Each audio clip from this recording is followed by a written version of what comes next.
review the game tape, what did you think of Saturday's performance? Yeah, I mean, I think highlight just for a fourth quarter finish. I mean, it's something we talk about all the time. There's only one quarter in a game that you can win. It's the fourth, and so everything up until that point matters. But in the end, they don't stop that thing after 45, whichever side of the coin that you're on, and it's just something that's been a huge emphasis for us. One quarter you can win the game, and the guys found a way to do that. So obviously good to end on a takeaway. But that's the big thing. Just grind. The beauty contest is for everybody else. We're just trying to find a way to win a football game, and guys found a way to that last weekend. So I was proud of them. You talked a lot about how Eric's length helps in that position. Yeah.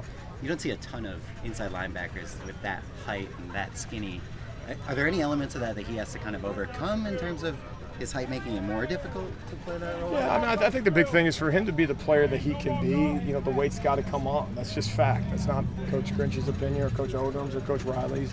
And believe me, Eric's not. There's no pushback there. It's just something that you're ultimately judged by. It's thumbs up or thumbs down. The NFL kind of dictates to us, and we use it with our guys in terms of what size is. The expectation.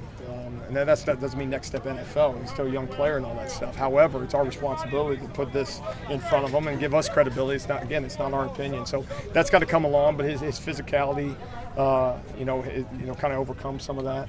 And so we're sure glad we have him.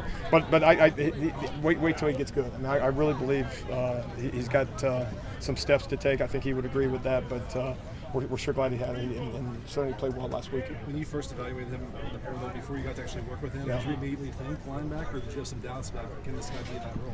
Yeah, I mean, until you get a chance to meet him, you obviously on film he stood out as kind of a run and hit type of guy, and you see the good stuff, and you're kind of left to wonder a little bit, quite honestly, and then obviously didn't have him in the spring to get a chance to work with him in that. And, one of the things at linebacker, it's great, number one attribute is, run and hit, but can you fit a gap?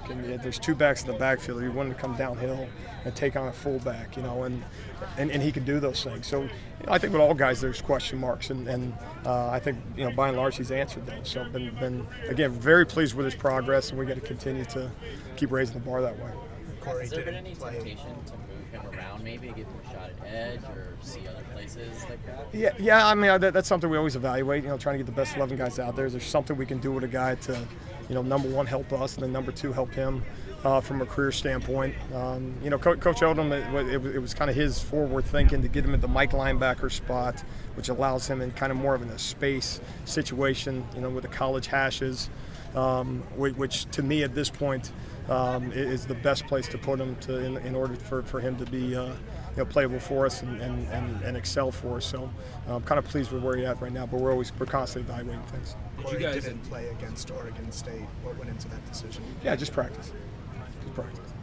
Did you guys initially evaluate Eric as just strictly kind of a Mike inside linebacker, or was it kind of more you guys evaluate him as an edge in the portal and then decided to move him? That's right. No, just a guy with kind of position flexibility. When that evaluation took place, I mean, we're still in the process of kind of evaluating the guys that are in the program, So it wasn't as simple as saying, okay, we just need one of this. There's a lot of things of need at that point. And there still are. There always is. But it was something that we're going to bring him in the program, thought he could help us. I think one of the things that kind of helped him and gave us confidence was the fact that he did have that flexibility, which is a credit to him.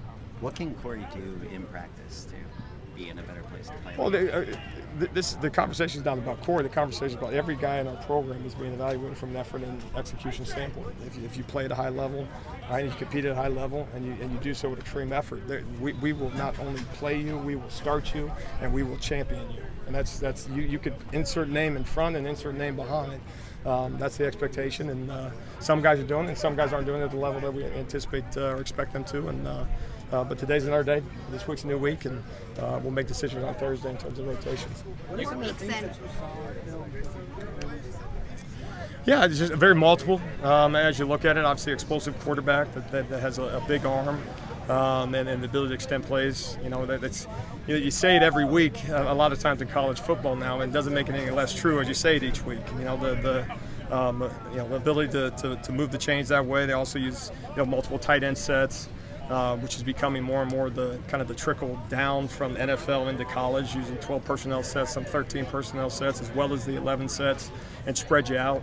Some jet sweep series, which really tests your discipline that way, and so and you see good speed. So they've been able to move the ball on most of their opponents through the air this past week, and so no, our antennas are up for some explosive athletes coming in here. You and Lincoln both mentioned after the game that you thought it was the game you had the least busts in. After watching the film, does that still ring true, and what led to that improvement? Yeah, I mean, the one bust is too many, but it is a game of mistakes, and we're trying to, obviously, from a coaching standpoint, it's on us to eliminate, and if you can't eliminate, obviously you want to limit them. So I would, certainly echo that, after looking at it.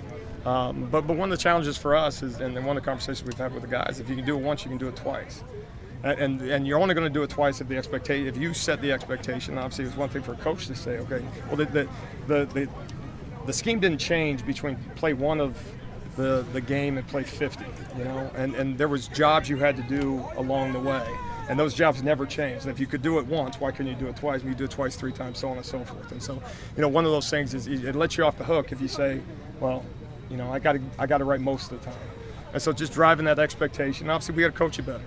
That's the chief thing. Is it starts out here on the grass, and but along those same lines is if the percentage goes up in our favor, then we got a chance to be successful, and it'll be another challenge this week to do those things. All right, thank you all. Thanks. All right, thanks.